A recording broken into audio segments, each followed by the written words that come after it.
So good to be with you guys this morning. If you're new or visiting, my name is Brad. I'm one of the pastors here. Some of you, I was gone for a while, so you might have just forgotten who I was. I'm Brad. I'm one of the pastors here. But it is good to be here this morning. Right now, the ushers are going to receive the offering. So if you brought that with you, you can take that out. And as they're doing that, I'm going to dive into this new series that we're starting today called Skeptics, Heretics, and Saints. And let me just share with you that in this room, all three of those things are present right now in this room. Skeptics, heretics, and saints. In fact, let me just take it one step further and say this.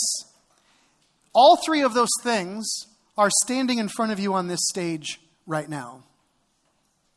I have times when I am incredibly skeptical. In fact, I operate out of skepticism a lot. And there are times that I can tell you, sometimes I'm a heretic, and at the same time, I'm a saint. And I know that maybe not all of this is going to make sense in this moment. What I'm hoping for is that by the end of this series, not only will you understand how I'm able to say those things, but I also hope that you'll understand how those things might be said of you. And so today what I want to start by doing is talking about the idea of skepticism, the idea of questioning. And I want to begin with the idea of skeptics and unpack this a little bit. And I want to start this by confronting an idea that seems to be prevalent in the church and maybe not even in the church. I just think it's prevalent in people's minds everywhere. It's this idea that I think is sort of in people's heads, and it's this, and I want to confront it. It's that real Jesus followers don't have doubts. Now, let me just share this, that nobody's ever come to me and explicitly said that. Like, oh, people that really love Jesus don't doubt. I've never heard anybody actually say that. But the reason I say that that exists in our thinking or in our beliefs is because of the way that people actually behave or the way they respond to the questions or doubts that they themselves have. In fact, let me just give you a couple of examples.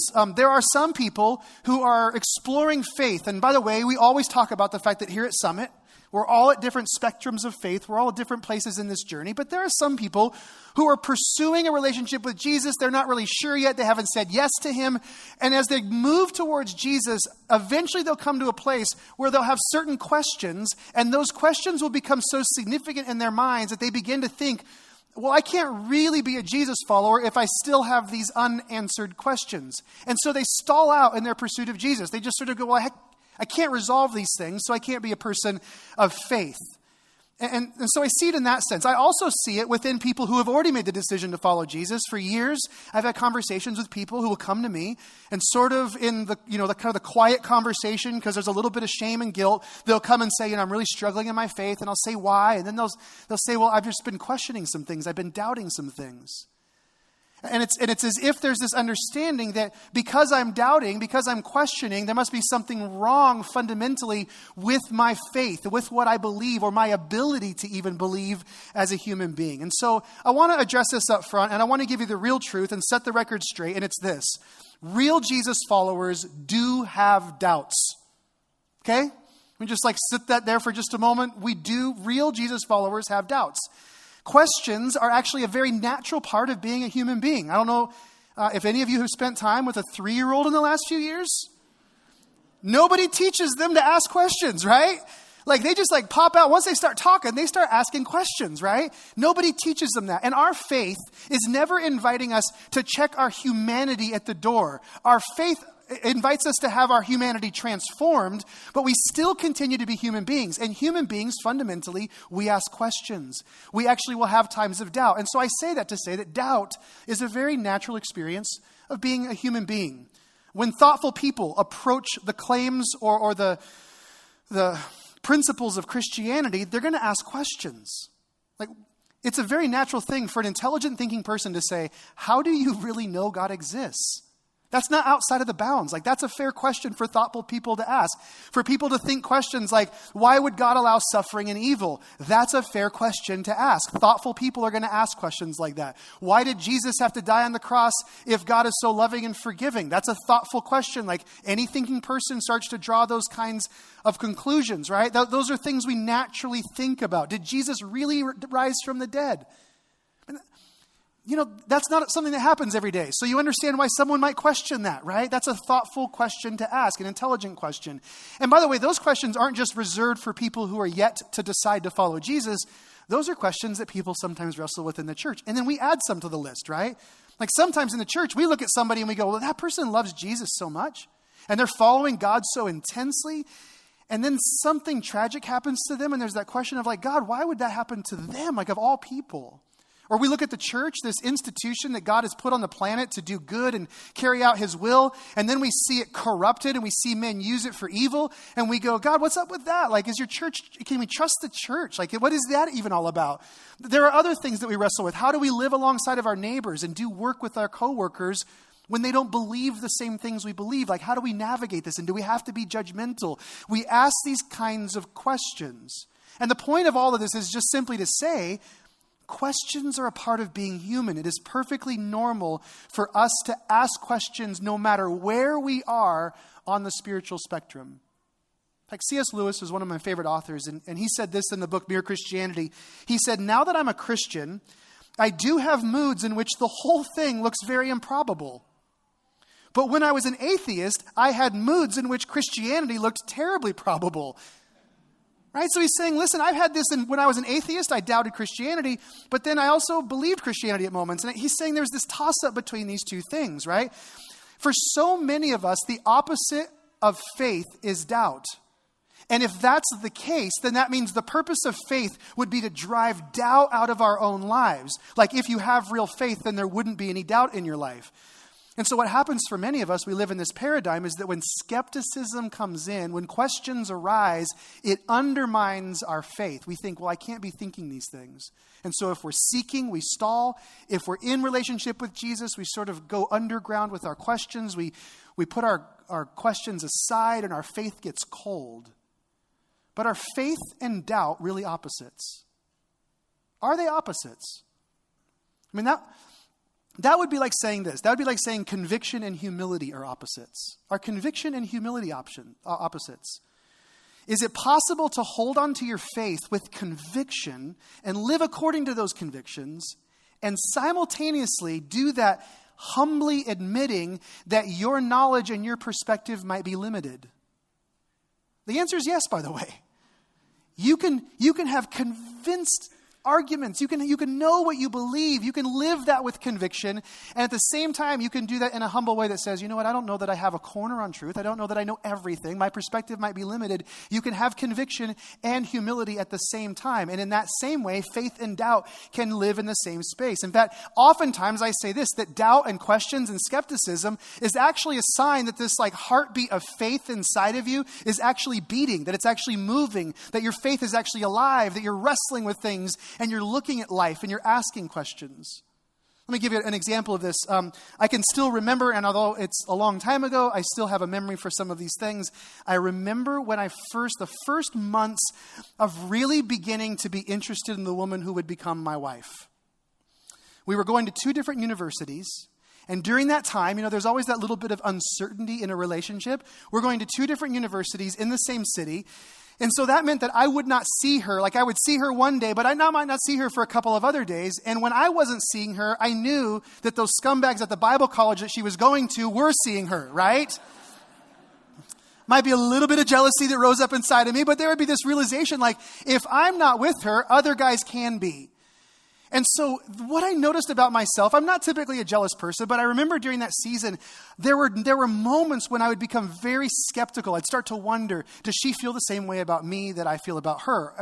Is that something, if I express something, would she express that back? Those doubts started to rise, and the longer that we would go without seeing each other, the more I would start to kind of wonder, where are we? We'd become uncertain in the relationship. And so naturally, I just gave up. No, right? I didn't give up. I went all in. I remember at one point, I delivered breakfast one morning to her and her roommates. I was on my way to work at like 5:30 in the morning. I left breakfast on their doorstep of their apartment with a note. Another time I got a newspaper from her hometown and I delivered it there. I started leaning in. I started asking questions of her like, hey, I tried to explore, get to know her, get to know how she felt about me. And what I discovered through questioning and as a result of my wondering and maybe doubts about the reciprocated love was that she actually did like me as much as I like her. I actually grew in my knowledge of who she is. I grew in my trust of her, and I grew in my understanding of how she felt about me as a result of my questions and my skepticism. And that's just a fraction. When I talk about that, that's a fraction of what we're talking about in the realm of our faith. And what you discover is that faith and doubt, oftentimes, they actually make beautiful dance partners. In fact, let me just take this a bit further. And for those of you that maybe you've been wounded, and maybe you yourself, your faith, you've struggled because you don't know how to deal with your questions, I want to encourage you a little bit from the Word this morning. For those of you who maybe you're sitting back right now and you're a little shocked that I called myself a skeptic, a heretic, and a saint, and you're still skeptical of me right now, I want to ease this for you and also go to the Word for a little bit, for just a moment, and help you understand what we're talking about here.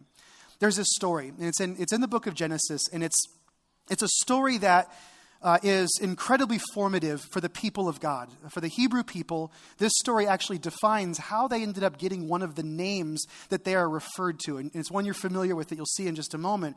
But in Genesis chapter 32, the patriarch Jacob is traveling back to his homeland. And there's been some conflict between he and his family, and he's traveling back to this place, and there's some tension, and I won't get into those details, because there's this one part of the story where right before he's going to meet his brother and return home, he spends the night in the wilderness. And Jacob has a dream. Maybe you've heard of Jacob wrestling the angel. You've heard that phrase before. But there's this wrestling match that he has in this wilderness, and it's found in Genesis 32. And right towards the end of the wrestling, right towards the end of this exchange, we read this in verse 27. It says, "So he said to him, the angel, 'What is your name?' And he said, 'Jacob.' And he said, 'Your name shall no longer be called Jacob, but Israel. For you have struggled with God and with man, and you have prevailed.'" We have a name-changing moment being described in Genesis chapter 32. And from this point forward, all of his descendants, Jacob is no longer Jacob. From this point forward, Jacob is Israel. And all of his descendants are going to be called Israelites. Anybody ever heard Israelite before? You have, right? So they get their name, Israelite. So the Israelite people get their name from this particular moment. Now, what does this name mean? Well, the name Israel literally means wrestles with God. So the Israelites, they are the people who wrestle with God. If you were here last year, we did a series on the significance of names. God doesn't do this on accident. This is an intentional move. Literally, he's naming them the people who wrestle. As I was thinking about that this week, I was like, God, you could have named them people who walk with God, people who believe in God, people who worship God, but you chose people who wrestle with God. Why? And I truly believe this is a moment in which God pulls the curtain back and he's acknowledging that this journey that we go on of faith, this life that you and I live with God, is going to be much more like a wrestling match than we ever imagined. That we will wrestle as people with God. We will contend with him at various times in our life. In fact, not only does he show this to us here, but when you start looking at the scriptures with this lens, you begin to see it played out in all of these different examples. Let me just give you one that happened this week for me. I was doing the Lectio Divina, which is the spiritual practice we encourage here outside of Sundays. We have Lectio Divina journals at the Resource Center. And I was doing mine this week and came to one of the readings, and it was Psalm 44. And I dove into this psalm, and at first it just read like every other psalm where he just starts off saying, like, God, you're really amazing. Like, we've heard of all the things you've done. We've heard of this victory. We've heard of the way you provided. We've heard of this. And he goes on praising God. And for the first part of this, I'm reading, and he comes to this one spot where the psalmist literally says, I can't take credit for anything. Like, if there's a victory in my life, it's not because of my sword. It's not because of my strength. It's not because of my wisdom or intelligence. God, it is all on you. And then in verse 9, he radically shifts direction of the psalm, and we read this. But you have rejected us, and you've disgraced us, and you've not gone out with our armies. In fact, for the next 12 verses, he basically says, we had to turn our back on our foes. You made us like sheep going to a slaughter. You sold us for pennies on the dollar. You made us the laughing stock of the neighborhood. We are embarrassed because of you. He goes on. In fact, at one point, he even says, God, listen, there are times in our history when we deserved this, but not now. Like, we actually didn't forget you, and you've forgotten us. Like, we actually worshiped you, and we kept our eyes on you. And God, you failed us. And then you come down to verse 23, and he gets to this moment, this climax, and he says, awake. Why are you sleeping? Rouse yourself. Do not reject us forever. Why do you hide your face? Why do you forget our affliction and oppression? For our soul is bowed to the dust, and our belly clings to the ground. Rise up. Come to our help. Redeem us for the sake of your steadfast love. Talk about wrestling with God, right? I mean, by the way, you don't read, that's the end of it. There's not a place where it says like, and then God did everything that he asked. That doesn't happen. He just goes on, and we have this person who is openly questioning God, openly even accusing God of abandoning and saying, where are you? Would you just wake up? You're asleep. Wake up. I'm not sure if you catch the irony of this, but we read Psalm 44 in a book that is allegedly given to humanity to tell us about our relationship with God, and it's from God. And so if you agree with that, and I happen to agree with that, isn't it a beautiful thing that God would allow this expression to remain in this book that he gives us? See, he's affirming our journey with him. He's saying, listen, you're going to wrestle. I want you to see there are going to be times where you are going to be like Israel. You will wrestle with God. You're going to have life circumstances. In fact, let me reiterate this. If you just set aside the philosophical and theological questions, like we all, there's always someone that wants to ask, is there a rock so big that God can't move it? Right? Don't think about that too long, by the way. Can God make a rock so big he can't move it? That'll just like spin you out for a while. But put all that stuff aside. And isn't life complicated enough? And aren't we intelligent enough that we will naturally ask questions just because of life? And haven't you noticed this? Like life is complicated enough, and you are smart enough to look at circumstances, and sometimes you get frustrated, right? Just like Psalm 44. We're going to ask questions. We're going to wrestle with God. Fast forward to the New Testament. There's this whole story of Jesus bursting on the scene for his public ministry. If you read the book of John, there's this highlighted moment where the guy, John the Baptist, who is announcing Jesus, he's a crazy prophet. Basically, he's like runs around in the wilderness, eat bugs dipped in honey, wears animal clothing in a time when he didn't have to anymore. He's like Tarzan running around in the woods.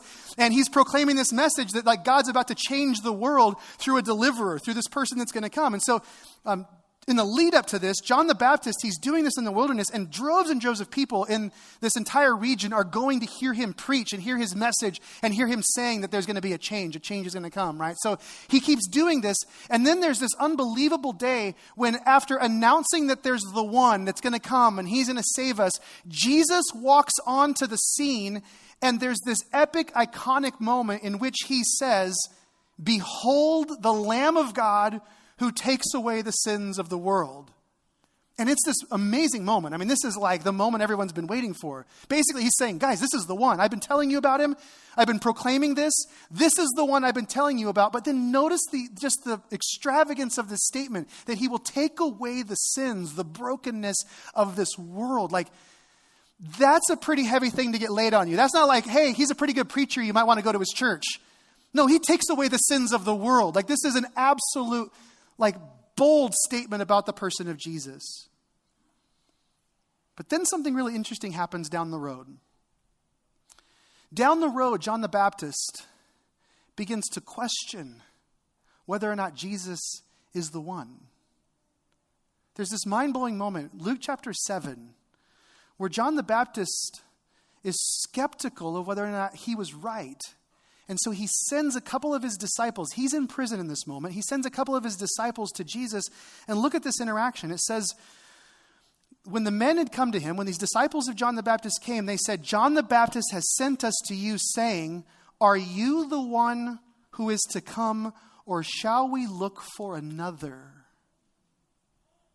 John the Baptist, the one that proclaimed him as the Lamb of God, is saying, Jesus, shoot straight with us. Like, did I call it wrong? Was I wrong about you? Did I not get it right about you? Like, if that's the case, just tell us, and we'll go somewhere else. We'll go find some other Messiah. But you just need to tell us. And we, by the way, we don't know exactly why John was questioning. We don't know, was Jesus not compelling enough for him? Was Jesus not healing people fast enough? Was the kingdom not advancing in the way he thought? He didn't see the end of the story. John the Baptist didn't know where it was going to go, but certainly he had identified Jesus for who he is. And now in this moment he's going, but I just don't know. I'm unsure. Like, maybe I got it wrong. Should we look for another? Or check this out. End of Gospel of Matthew. After the resurrection of Jesus, he's been resurrected, Jesus gathers his disciples, and I want you to just see this. It says, now the 11 disciples went to Galilee, to the mountain to which Jesus had directed them. And when they saw him, they worshiped him, but some what? They doubted. 11. This isn't like there was a crowd of like 50 and like 2 people doubted. Out of the 11, there's 11 disciples at this point, and some of them doubted. I kind of want to know who they are. We're only talking about 11 people. Can we not know, who were the ones that were questioning in this moment? But they doubted. And how crazy is this? That here's Jesus risen from the dead. He's appearing to them, walking with them. There's all these interactions that we read about. He gathers them in this place. And some of the apostles of the church are still like, this agnosticism thing I might hang on to for a little while longer. Like, I don't know. Like, I know you're floating and levitating above me right now, but I'm still not sure. Like, I just don't know. And here's what's even more beautiful and at the same time interesting, and in an odd way it authenticates the Bible, is that God just lets this hang here. God's not worried about his reputation. Like when some doubted, it doesn't say, and so he threw them in the lake of fire. He doesn't say that. He just moves on, right? He's not erasing it. He's okay with it. Hey, some worshiped and some doubted.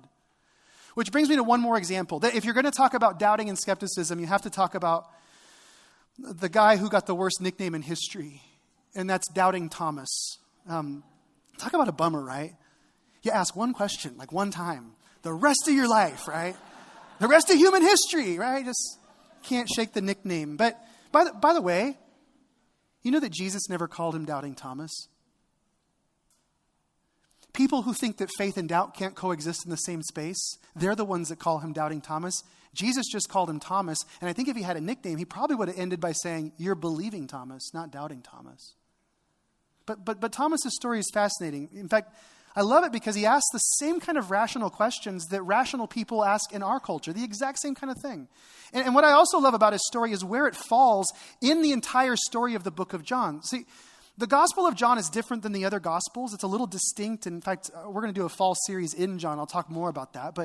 But the Gospel of John tells a different story. In the very beginning, John reveals that he's writing this book so that we would believe. And then at the very end, he also again says, I've written these things down so that you might believe. And I just want you to hear this. Verse 30 of John chapter 20, it says, Now Jesus did many other signs in the presence of the disciples, closing statements, which are not written in this book, but these are written. These stories that I've written you here were written so that you may believe that Jesus is the Christ, the Son of God, and that by believing you may have life in his name. John summarizes this, says, I've told all these stories, which, by the way, the last story he tells that comes to a completion in verse 29, right before this, is the story of believing Thomas. He saves the best for last.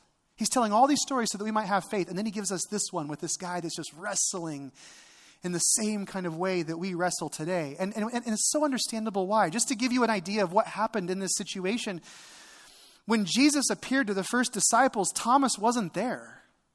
So they have this profound, almost euphoric experience with Jesus, and then they go to him. We're going to read it in just a second. They go to him, and they're like, man, Thomas, Jesus is alive. He's been resurrected, and He's not on board with this for very natural reasons. Like, I don't know what you guys have been doing or where you've been hanging out, but I'm not sure I'm with you on this. Which, by the way, this kind of thing happens all the time. There are some of you that your faith journey, you've had people that have maybe led you down this road that were people who had very profound experiences with Jesus. They had some radical encounter. Jesus spoke to them, moved in their life, met them in something. And they had this thing that they experienced. And then they shared with you. And you have always felt like, I kind of want to explore this, but I haven't had the experience that you've had. You've been in the room with Jesus. I haven't yet. Others of us, the shoe's been on the other foot. Others of us have been the one who we've had this profound experience where it's been amazing and we met Jesus and it made sense and all these things kind of fell in place. And so then we have smothered other people around us and been like, you gotta know Jesus because of what I know. And so we've done this. That's exactly what's happening with Thomas in this moment. Check it out. Verse 24, it says, Thomas, one of the 12, called the twin, was not with them when Jesus came. And so the other disciples told him, we've seen the Lord. Sure you have. He said to them, unless I see his hands and the mark of the nails, and I place my finger into the mark of the nails, and place my hand into his side, I'm never going to believe. By the way, I love that he says this. I appreciate this so much because I love the honesty, and honestly, it sounds like something some of my friends have said to me in the past. Like, unless this happens, I will never. That's what he says. They've had this experience. He hasn't had the experience yet. And so we read, and as we read on in this, we actually learn something about Jesus and how he addresses our questions and our doubts and how he deals with our skepticism. I want you to see this. Verse 26 says 8 days later. By the way, for Thomas, had to be a pretty long 8 days, right? They've had this encounter, and he's just sort of living outside of the family. And it says 8 days later, his disciples were inside again, and Thomas was with them. And although the doors were locked, Jesus came and stood among them and said, "Peace be with you." Then he said to Thomas, busted, "Put your finger here and see my hands, and put out your hand." Notice this. So put your finger here. Put out your hand. Place it in my side. Touch this. Feel this. Don't disbelieve, but believe. And Thomas answered him, "My Lord and my God." This is how John wraps up the stories that he would tell us so that we would believe and have life in Jesus' name. And I love this moment for the simple beauty of what it reveals about Jesus and his desire for people. Don't disbelieve. I want you to believe. Trust me. I am who I say I am.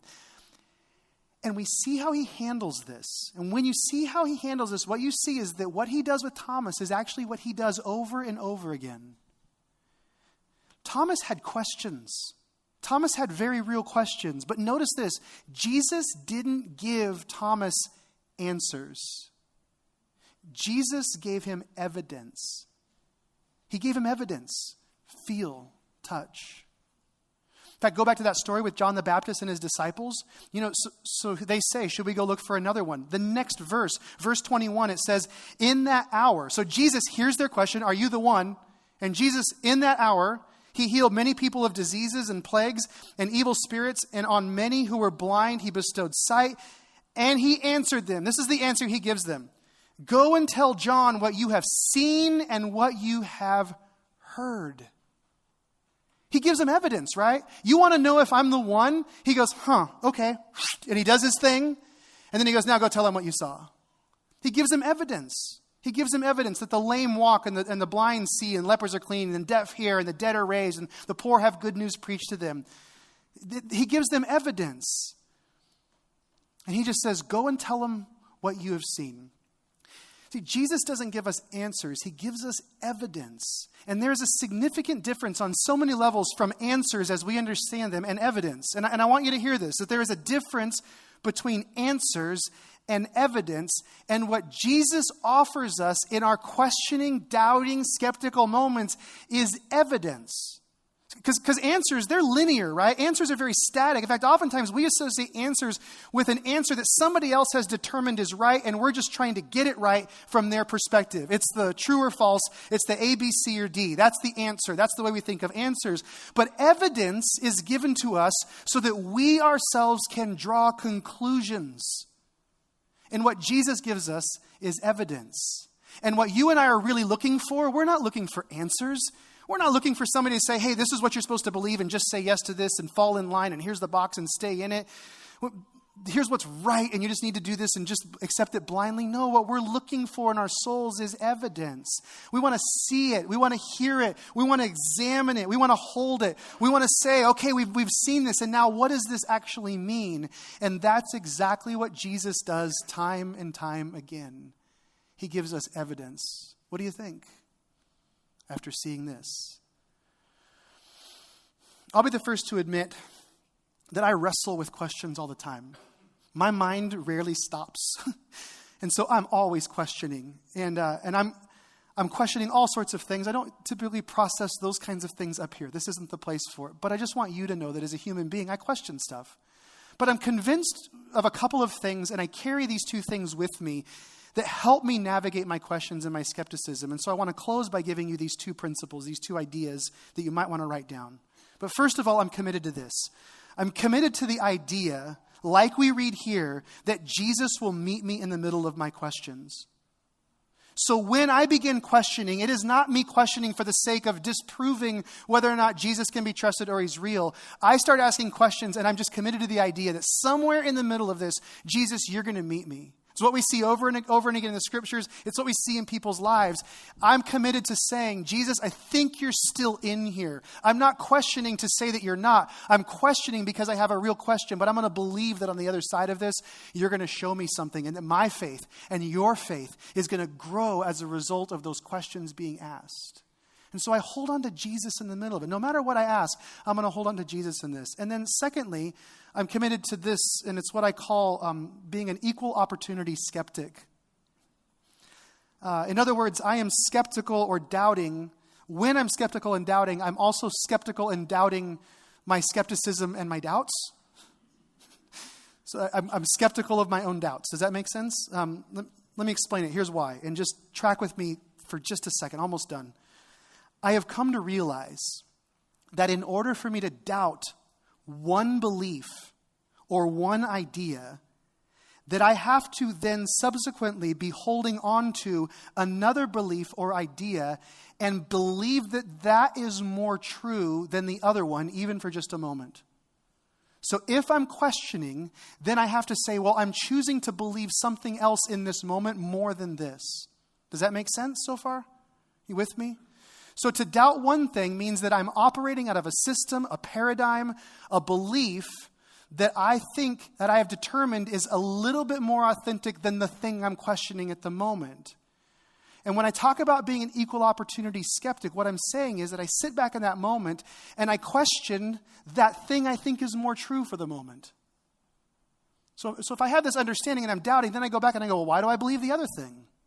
Why does it have more authority than this idea? Why is it more right? Like, where did that come from? Who taught me to believe those things? How did this operating system get hardwired in me that I would question that? And so I equally doubt both things, if that makes sense. And as I do that, the plausibility of Jesus increases because now I'm looking at all of it and saying, why would I believe one over the other? Who's taught me this and who's taught me that? Does that make sense? Some of you are like, you're absolutely crazy. But I understand that. Several years ago, I was having a conversation with a couple of people. And it was at the elementary school the girls were going to at the time. And a friend of mine was standing there, and he'd been on a faith journey for quite a while and had attended churches and been exploring faith. But there were lots of big questions for him. And I'm standing there with him, and another person walked up, and unrelated, we're not having that kind of conversation at the moment. She begins to talk to me about her husband's faith or lack thereof and what suggestions I would have for her. And so we're sort of talking here, and my friend who had been exploring faith and open to ideas of faith was standing there next to me. And then all of a sudden he chimes in and he just says, well, let me just share with you what made the difference in me and why I recently, decided that I want to say yes to Jesus and follow him. And I was like, what? I had no idea that this had taken place. And so he looks at this other person, and I'll never forget this because it's so brilliant. He said this. He said, I may never answer all of my questions, but I realized that Jesus was asking me a question about who he is, and I need to answer that one, and we can worry about the rest of them later. Most of us in this room, regardless of where we are on the spiritual spectrum, we are going to ask questions. And I am convinced that if we listen and if we look, we will find Jesus not giving us answers, giving us evidence that we can sink our teeth into. Are you with me? I want to encourage some of you in this moment. Some of you have allowed your questions to keep you from saying yes fully to Jesus. And I just want to give you space right now, a time to mark that and say, you know what? There is a day, there is a time when I intentionally made the decision to say, I'm going to be a Jesus follower. I may not have all my questions answered, but I'm going to choose to follow. This may be that moment for you. And I want to encourage you to think about that, to consider that. Is it time for you to say yes to Jesus? Is today the day? For others of us, we need some healing because we've been told that doubting and questions mean we don't have a strong, sufficient faith. And it might be that you actually really do because of those things. And I want to encourage you that God has great hopes for you, and your faith is strong, regardless of the questions you ask. Amen? Would you guys stand with me?